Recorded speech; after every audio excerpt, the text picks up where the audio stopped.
Excella Education Study in USA assured scholarship. Contact 9881 నమస్కారం గురుగారు. నమస్తేనమ్మా. గురుగారు, శ్రీరామనవమి రాబోతోంది. శ్రీరామనవమి అనగానే అసలు ఆ రామనామం వినగానే ఒళ్ళంతా పులకించిపోతుంది ప్రతి ఒక్కరిలో కూడా. ఎందుకని గురుగారు ఆ రామనామంలో అంత వైబ్రేషన్స్ ఎందుకున్నాయి గురుగారు అసలు? భారతదేశానికి ఆత్మ రామచంద్రమూర్తి. ఈ దేశ సంస్కృతి, ఈ దేశ పునాది రామావతారం మీదనే ఆధారపడి ఉంది. రాముడు ఇప్పటివాడు కాదు. మనకు పురాణ శాస్త్రీయమైన ఆధారాల ప్రకారం చూస్తే కృష్ణుడు చాలా దగ్గరివాడు. ఎందుకంటే ఇప్పుడు క్రోధినామ సంవత్సరం కదా, సరిగ్గా 5125 సంవత్సరాల క్రితం కృష్ణావతారం వచ్చింది. ఎందుకంటే కృష్ణుడు ఏ రోజైతే తన అవతారాన్ని చాలించాడో ఆ రోజు కలియుగం ప్రారంభం. కాబట్టి ఇప్పుడు కృష్ణుడు మనకు చాలా దగ్గరివాడు. రాముడు అలా కాదు, రాముడు చాలా దూరం. ఎందుకంటే మనకు రామాయణ కాలం ప్రకారం కనుక చూసుకున్నట్లయితే 24వ మహాయుగం. ఇప్పుడు ఏ యుగం జరుగుతుందో తెలుసా నీకు? ఏ మహాయుగం? 28వ మహాయుగం. 28వ మహాయుగం కంటే ముందు 24వ మహాయుగం అంటే 27, 26, 25 3 మహాయుగాల కింద 24వ మహాయుగంలో, త్రేతాయుగంలో, చైత్రమాసంలో, శుక్లపక్షంలో విలంబినామ సంవత్సర చైత్రశుద్ధ నవమి రామచంద్రమూర్తి అవతరించాడు. అంటే లెక్కల ప్రకారం చూస్తే కాలమాధవీయ మొదలైన జ్యోతిషాస్త్ర గ్రంథాల ప్రకారం కనుక చూస్తే 1,80,36,000 చిల్లర సంవత్సరాల క్రితం వచ్చాడు రామచంద్రమూర్తి. అంటే ఎంత ప్రాచీనమైనటువంటి స్వరూపం. కానీ ఈ రోజుకు ఇప్పుడు నన్ను ప్రశ్న వేస్తున్నావు అంటే నువ్వు ఈ రోజుకు రామావతారము, రామ సంస్కృతి, అందులో ఈ సంవత్సరం మరచిపోని సంవత్సరం, మరపు రాని సంవత్సరం. నీకైనా, నాకైనా, టీవీ చూస్తున్న మన ఐ డ్రీమ్ ప్రేక్షకులకైనా అందరికీ జీవితంలో గుర్తుండిపోవాల్సిన సంవత్సరం. ఎందుకంటే మన తరం రాముడిని అయోధ్యలో ప్రత్యక్షంగా చూస్తోంది. ఇది మనం చాలా గొప్ప అదృష్టవంతులం. మనకంటే ముందు తరం వాళ్ళు, మన తర్వాతి తరం కూడా ఈ భాగ్యం లేదు. కానీ మనం చాలా అదృష్టవంతులం. ఎందుకంటే నేను మొన్ననే రాముడికి దర్శనం చేసుకుని వచ్చా అయోధ్య వెళ్ళి. అయోధ్య వెళ్ళి రామ దర్శనం చేసుకున్న తర్వాత ఆ క్షణకాలం లోపల అడుగుపెట్టి రామచంద్రమూర్తిని చూసినప్పుడు నవనీత కోమల శ్యామల మధుర మంజుల సుందర వదనారవింద సౌందర్య దివ్య ఆకార స్ఫూర్తిమంతమైనటువంటి నవకోటి లావణ్య ప్రభా మండిత ఆ బాల శ్రీరామచంద్ర దివ్య ఆనంద స్వరూపాన్ని ఒక క్షణకాలం నేను చూడగానే నా కళ్ళ నుండి అప్రయత్నంగా ఆనంద భాష్పాలు రావటమే కాదు, ఆ క్షణంలో నాకు అనిపించిన భావం ఏమిటి అంటే, రామా ఇక ఇప్పుడు చచ్చిపోయినా పర్వాలే. ఎందుకంటే నిన్ను చూడకుండా, అయోధ్యలో నీ స్వరూపాన్ని చూడకుండా, నీ ఆలయాన్ని చూడకుండా ఇన్ని రోజులు ఎప్పుడు పోతానో భయం ఉండేది. ఇప్పుడు పోయినా నాకు చిక్కులేదు. ఎందుకంటే అయోధ్యలో నా రాముణ్ణి చూచాను. అందుకే కదమ్మా సాధారణంగా ఏ దేవాలయంలోనైనా గుడి ప్రతిష్ఠ చేసేటప్పుడు ఆ దేవుడి పేరుతో ప్రతిష్ఠ అని చెప్తారు. కానీ మీరు అయోధ్యలో ఏం పేరు పెట్టారు? శ్రీరామ ప్రాణప్రతిష్ఠ అని పెట్టారు. అదే చెప్తున్నాను, ఎందుకని పేరు పెట్టారు అంటే అక్కడ జరిగింది రాముడికి ప్రాణప్రతిష్ఠ కాదమ్మా. ఈ దేశంలో రామనామంతో బ్రతుకుతున్న 130 కోట్ల మందికి ఈ సంవత్సరం ప్రాణప్రతిష్ఠ జరిగింది. కాబట్టే అది శ్రీరామ ప్రాణప్రతిష్ఠ కాదు, భారతీయ ప్రాణప్రతిష్ఠ, భారతీయ సంస్కృతి ప్రాణప్రతిష్ఠ, భారతీయ ఆత్మ ప్రాణప్రతిష్ఠ, భారతీయ చైతన్య ప్రతిష్ఠ, భారతీయులకు మూలమైనటువంటి ప్రతిష్ఠ. కాబట్టి మీరు అయోధ్యలో రాముడి యొక్క విగ్రహాన్ని మాత్రం చూడకండి. అది మన ఉనికి, మన ప్రాణం, మన జీవం, మన సంస్కృతి, మనకు సర్వము రాముడేనమ్మా. కాబట్టి వాల్మీకి రామాయణం రాసేటప్పుడే చెప్పాడు, యావత్ స్థాస్యంతి గిరయః సరితశ్చ మహాతలే తావత్ రామాయణ కథా లోకేషు ప్రచరిష్యతి. ఈ భూమి మీద కొండలు, గుట్టలు, చెట్లు, నదులు, నదాలు ఎంతవరకు ఉంటాయో అంతవరకు రామకథ ఉంటుంది, రామనామం ఉంటుంది. రాముడు లేకపోతే నువ్వు లేవు, నేను లేను, ఈ సంస్కృతి లేదు, ఈ దేశం లేదు, ఈ ప్రపంచం లేదు, మానవ మర్యాద లేదు, అసలు మానవుడు అన్నదానికి ఆకృతే లేదు. ఈరోజు మానవులుగా పుట్టామన్నా, మానవ సంస్కృతిలో బతుకుతున్నామన్నా, భారతీయ ఉమ్మడి కుటుంబ వ్యవస్థలో అద్భుతంగా జీవిస్తున్నామన్నా, ఒక తల్లికి కొడుకుగా, ఒక అక్కకు సోదరుడిగా, ఒక అన్నకు తమ్ముడిగా, తమ్ముడికి అన్నయ్యగా, రాజుగా, మంత్రిగా, ఆప్తుడిగా, బాంధవుడిగా, దీనజనులందరినీ ఉద్ధరించేటువంటి దీనోద్ధారకుడిగా రాముడిని ఏ కోణంలో నీవు చూస్తే ఆ కోణంలో నీకు కనిపిస్తాడు, దర్శిస్తాడు. కాబట్టి ఇన్ని చెప్పిన తర్వాత ఇక నీ ప్రశ్నకు సమాధానం దొరికిందనుకుంటా. కాబట్టి రాముడు లేకపోతే భారతదేశం లేదు. అందుకే కంచర్ల గోపన్న రాసినాడు, మనకు చాలామంది దేవుళ్ళు ఉన్నారమ్మా, కానీ రాముని వంటి దేవుడు ఇంకొకడు లేడు. ఎందుకంటే కృష్ణుడు ఉన్నాడు, దేవుడే.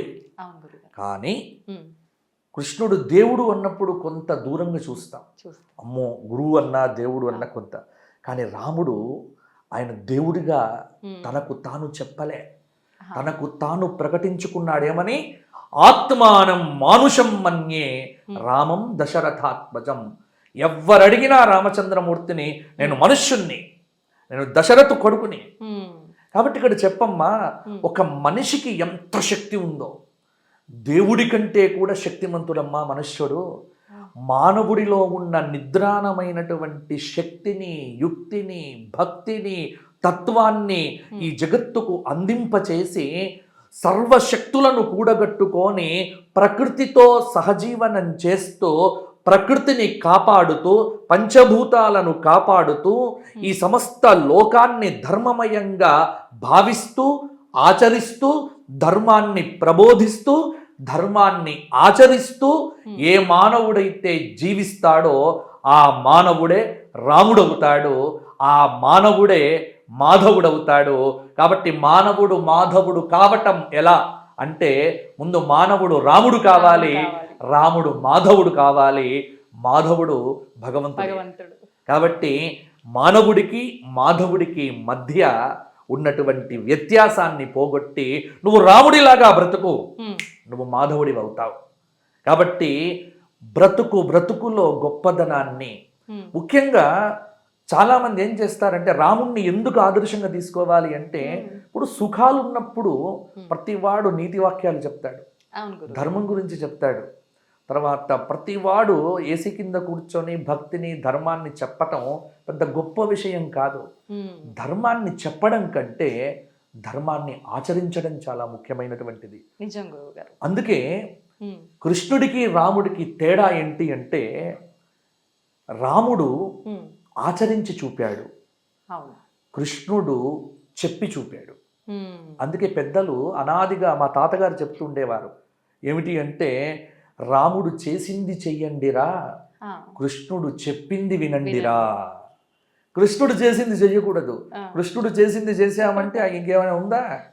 ఎందుకంటే ఎక్కడ పుట్టకూడదు అక్కడ పుట్టాడు మహానుభావుడు, జైలు పుట్టాడు, తరువాత పాములతో ఆడుకున్నాడు, ఆ పూతనను 10 రోజులకే లేపేశాడు. కాబట్టి ఆయన చేసినవన్నీ కూడా మానవాతీతమైన పనులు. కానీ రాముడి జీవితంలో ఎక్కడ మానవాతీతమైన పని లేదు.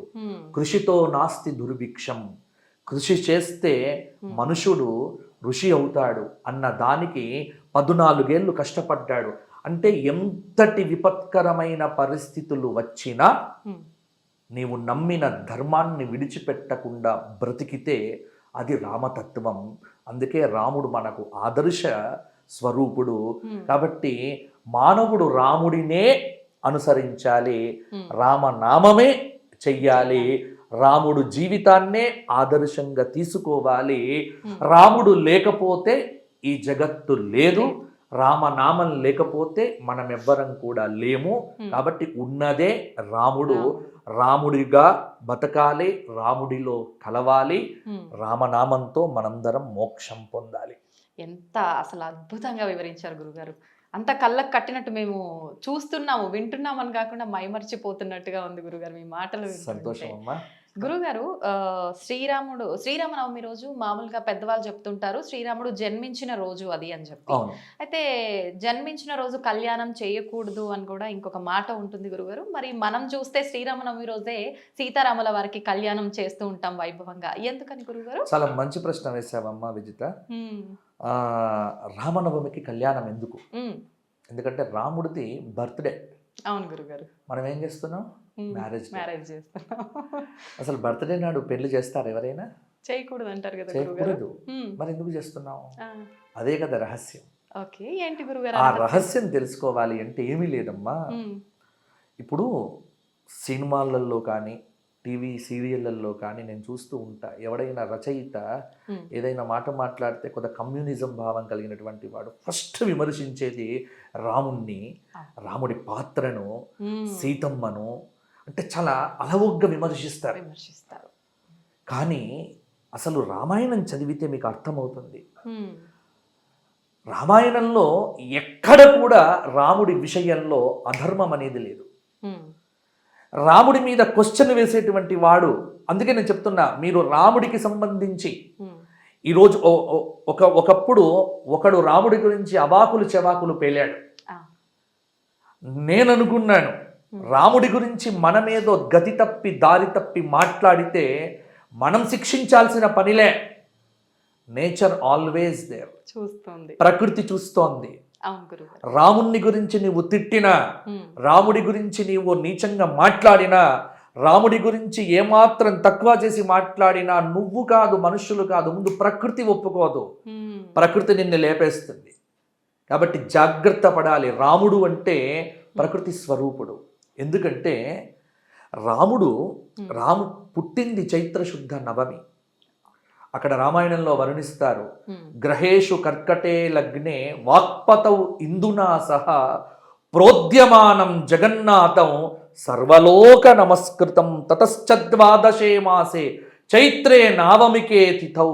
చైత్రమాసంలో శుక్లపక్షంలో నవమి తిథి రోజున మధ్యాహ్న సమయంలో కర్కాటక లగ్నంలో వాక్పతి బృహస్పతి చంద్రుడితో కలిసి కేంద్రంలో ఉండగా, అద్భుతమైనటువంటి సమయంలో 5 గ్రహములు ఉచ్చలో ఉండగా, అఖిలాండకోటి బ్రహ్మాండ నాయకుడు, ఆదిమధ్యంత రహితుడు, అప్రమేయ అనంత కళ్యాణ గుణ సంపన్నుడైన ఆ పరంధాముడు పరమేశ్వరుడు ఆ దశరథ నందనుడిగా కౌసల్యాదేవి యొక్క గర్భమునందు దేవగరుడ గంధర్వ కిన్నర కింపురుషాది మాననీయ మహత్తర మహర్షులు వశిష్ఠ వామదేవ జాబాలి కాత్యాయన మార్కండేయ సనక సనందన సనత్కుమార సనత్సుజాతాది దేవర్షులు బ్రహ్మర్షులు ఆ పరంధాముడి యొక్క వైభవాన్ని కీర్తిస్తూ సేవిస్తూ అర్చిస్తూ ధ్యానిస్తూ తమ హృదయ పుండరీకములయందో భావన చేస్తూ ఉండగా, ఆ పరంధాముడు పరమేశ్వరుడు నిర్గుణ నిర్వికార పరబ్రహ్మ సగుణ సాకార సుందర స్వరూపంతో ఈ లోకములన్నింటినీ పరమపావనం చెయ్యటానికి చైత్రశుద్ధ నవమి రోజు పునర్వసు నక్షత్రంలో మధ్యాహ్నం నాడు అవతరించాడు. అయితే రాముడు పుట్టింది రామనవమి, కానీ రాముడికి అనాదిగా ఇక్కడ కళ్యాణం చేస్తూ వస్తున్నాం. రాముడు పుట్టింది ఉత్తర భారతదేశంలో, కానీ ఉత్తర భారతం కంటే రాముడిని ప్రేమించేవారు దక్షిణ భారతంలో ఎక్కువ. అవును గురువుగారు, చాలా మంది ఇష్టపడతారు. పేర్లు కూడా ఇక్కడే పెడతారు, సీతారామయ్య, దశరథ రామయ్య, సీతాపతి, ఇంట్లో మనిషిని. కాబట్టి రామగీత, ఈ పేర్లన్నీ కూడా మీకు తెలుగునాట ఎక్కువ వినిపిస్తాయి తప్ప ఉత్తర భారతదేశం కంటే రాముడికి సంబంధించిన ఆరాధన, అర్చన, ఉపాసన, పూజ, కళ్యాణాలు ఇవన్నీ కూడా దక్షిణ భారతంలో ఎక్కువ. ఎందుకో తెలుసా? రాముడి మొత్తం జీవితంలో ఆయన మొత్తం పరిపాలన చేసింది వాల్మీకి రామాయణం ప్రకారం దశవర్ష సహస్రాన్ని దశవర్ష శతాని చ రామో రాజ్యముపాసిత్వ బ్రహ్మలోకం ప్రజాస్యతి. 11,000 సంవత్సరాలు, 11,000 సంవత్సరాల లార్జ్ పీరియడ్లో ఆయన 14 సంవత్సరాలే ప్రధానంగా మనం కథగా చెప్పుకుంటాం. ఆ 14 సంవత్సరాలు తిరిగింది మన సౌత్ ఇండియాలో. ఎందుకంటే అయోధ్యను వదిలిపెట్టి అరణ్యానికి వచ్చాడు కదా. దండకారణ్యం అంటే మనదేనమ్మా. మహారాష్ట్ర నుంచి ప్రారంభమై మహారాష్ట్ర, ఛత్తీస్గఢ్, భద్రాచలం. అందుకే సీతమ్మ వారిని అపహరించిన తర్వాత గోదావరి నది ప్రవహిస్తూ ఉంటే గోదావరిని అడుగుతాడు, వందే గోదావరి నది, అమ్మా గోదావరి నీవేమైనా నా భార్యను చూచావా అని.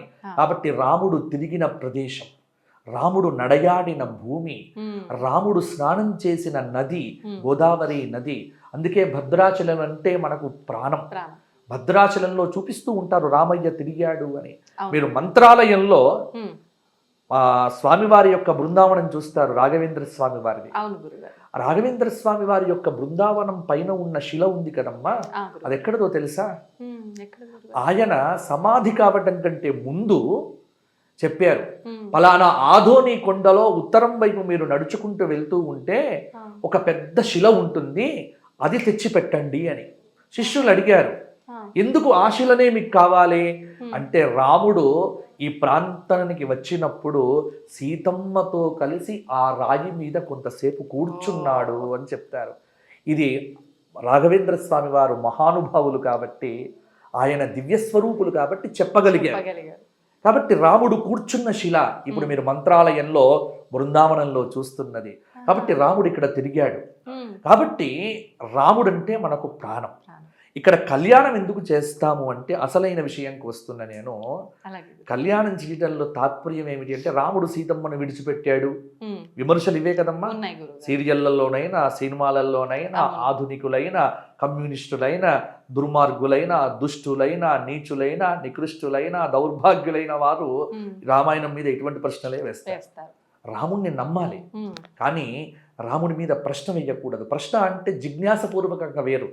తెలుసుకోవాలని, ఇప్పుడు నువ్వు తెలుసుకోవాలని అడుగుతున్నావు, తప్పులే. కానీ దుర్మార్గంగా రాముడి మీద నింద వేయాలని ఎప్పుడు కూడా మనం చూడకూడదు.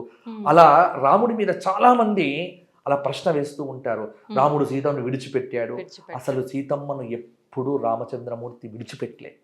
సీతారాముల దాంపత్యమే ఈ లోకానికి ఆదర్శవంతమైన దాంపత్యము. ఎందుకోసమో చెప్తున్నాను విను. అసలు రాముడు నవమి రోజు పుట్టినాడు కదా. వాల్మీకి రామాయణం ప్రకారం కళ్యాణం ఎక్కడ జరిగింది అంటే, ఉత్తర ఫల్గుని నక్షత్రంలో కళ్యాణం జరిగింది. ఫల్గున్యాం ఉత్తరే దివసే అని చెప్పినారు. ఉత్తర ఫల్గుని నక్షత్రంలో సీతారామ కళ్యాణం జరిగినట్టుగా బాలకాండ చెప్తోంది. మరి ఇప్పుడు పునర్వసు నక్షత్రంలో రామనవమి నాడు ఎందుకు చేస్తున్నారు అంటే, దీనికి ఒక గొప్ప విశేషం ఏంటంటే, అస్మత్ గురుదేవులు పౌరాణిక సార్వభౌములు మల్లాది చంద్రశేఖర శాస్త్రి గారు కూడా చెప్పినారు. ఏమని అంటే, చాలా పరిశోధన చేసి సీతను కానీ రాముణ్ణి కానీ ఒంటరిగా పూజించకూడదు. రాముడి పూజ చెయ్యాలి అంటే పక్కన సీతమ్మ ఉండాలి, పక్కన సీతమ్మను పెట్టాలి అంటే రాముడు ఉండాలి. కాబట్టి సీత లేని రాముణ్ణి పూజించినా, రాముడు లేని సీతను పూజించినా ఆ పూజ చెల్లదు. ఎందుకు అంటే అవతారము యొక్క పరమార్థమే అది.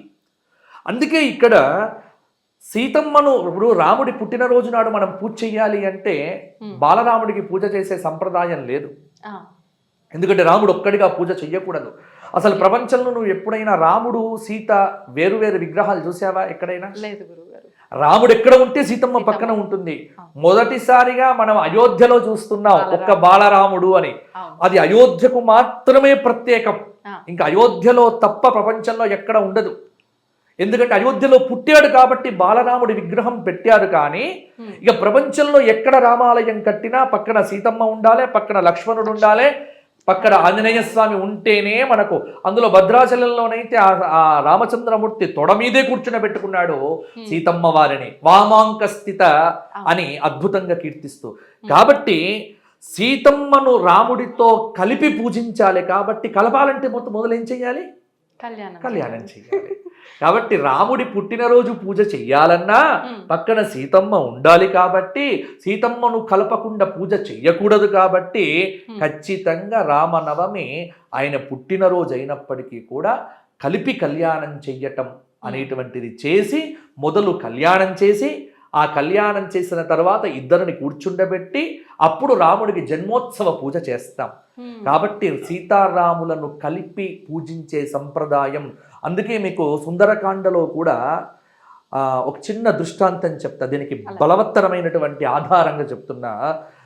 రాముణ్ణి సీతమ్మను విడిచిపెట్టి రాముడికి మాత్రమే దండం పెట్టాడు ఆంజనేయ స్వామి ఆ సముద్ర లంఘనం చేసేటప్పుడు. అది చాలాసేపు దొరకలే సీతమ్మ వారు.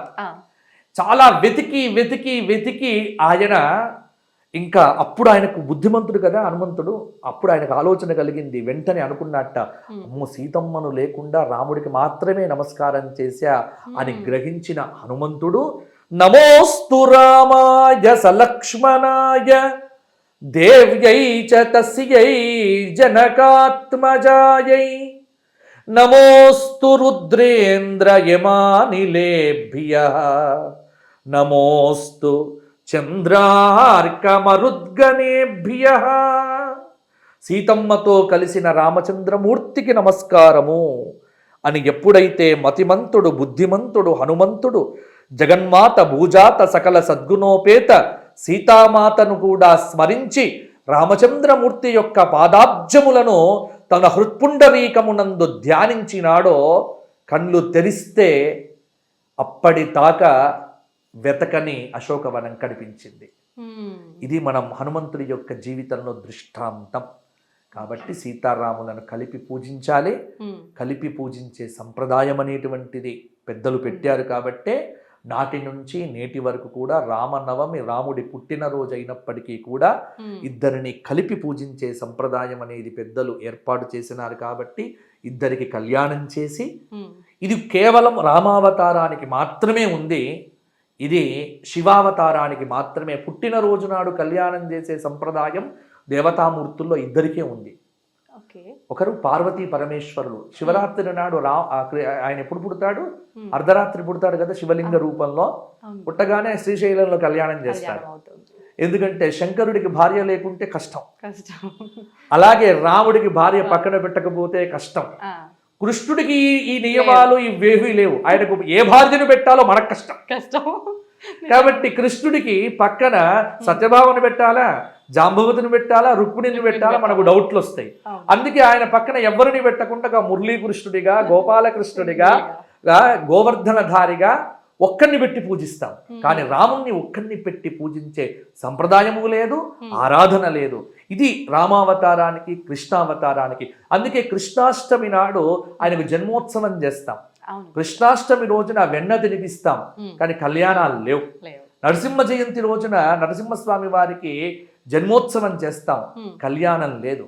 కళ్యాణం పుట్టినరోజు నాడు కళ్యాణం చేసే సంప్రదాయం దేవతల్లో ఇద్దరికే ఉంది. ఒకరు పార్వతీ పరమేశ్వరులు శివరాత్రి రోజున చేస్తాం, కాళహస్తిలో చేస్తారు, శ్రీశైలంలో చేస్తారు, ప్రతి చోట కళ్యాణాలు జరుగుతాయి శివరాత్రి అర్ధరాత్రి సమయం తర్వాత.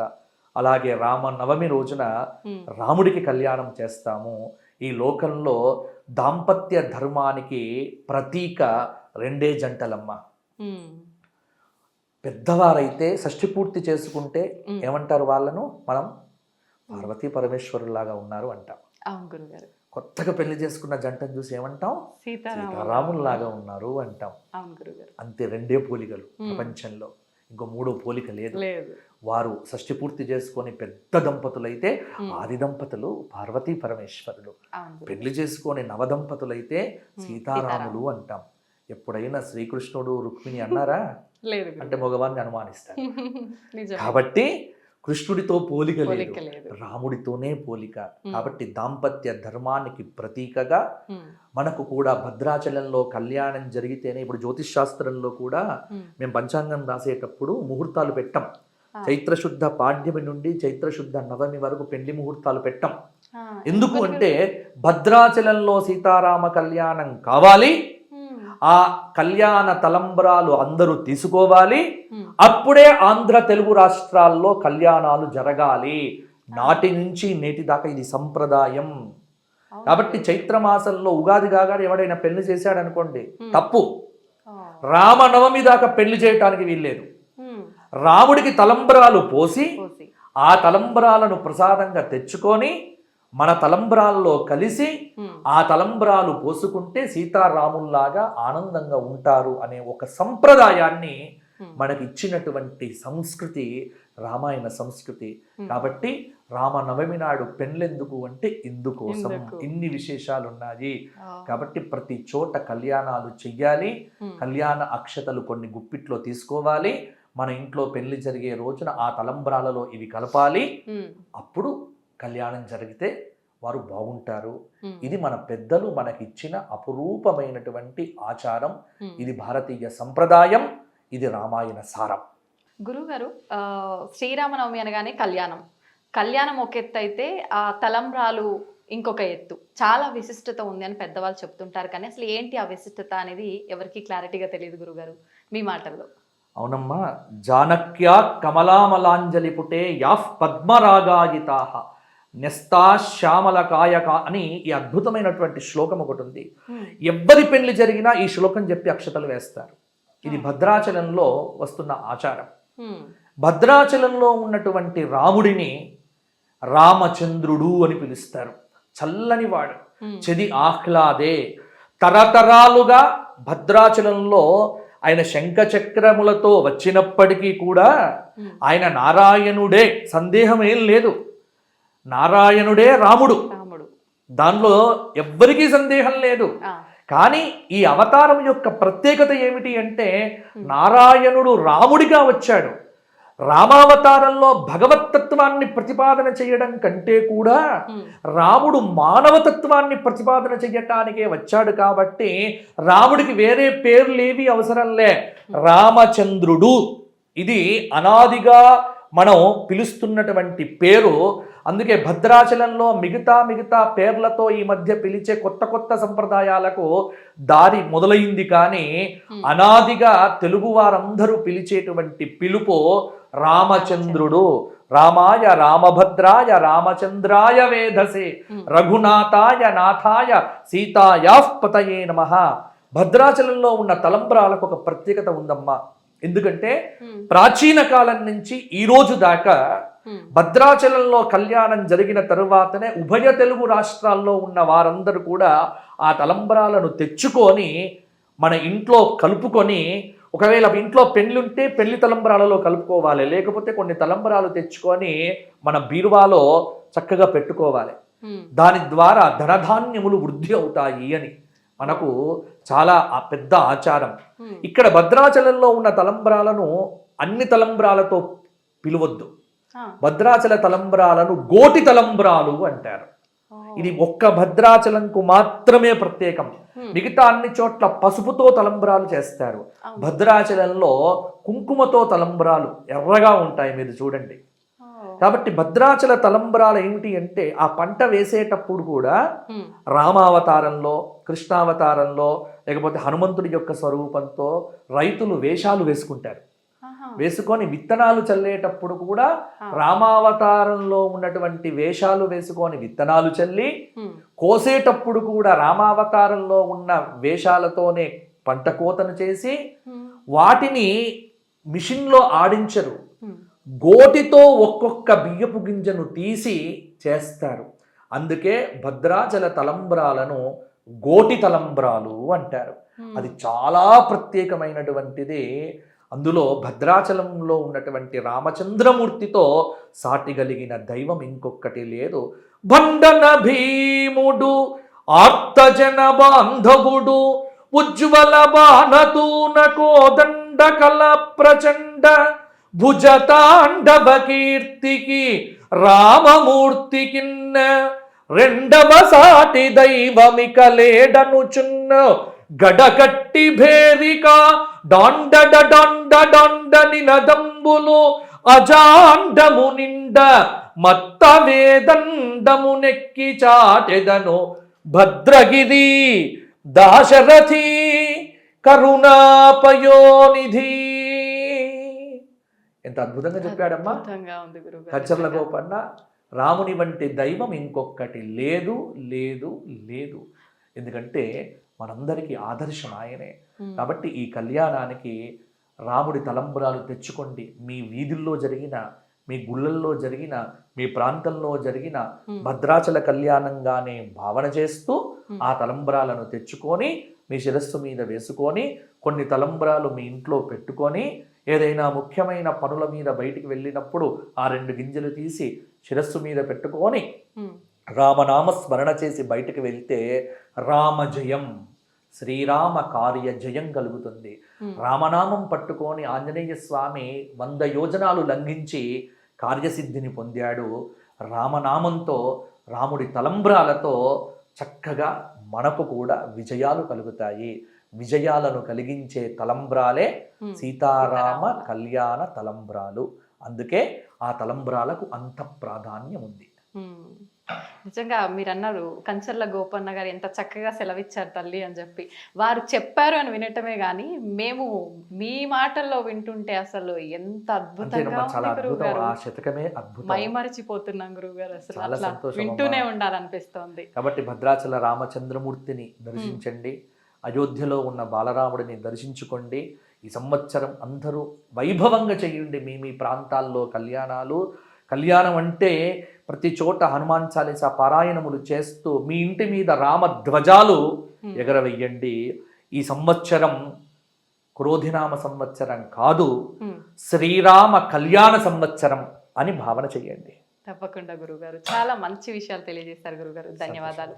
జై శ్రీరామ్. జై శ్రీరామ్.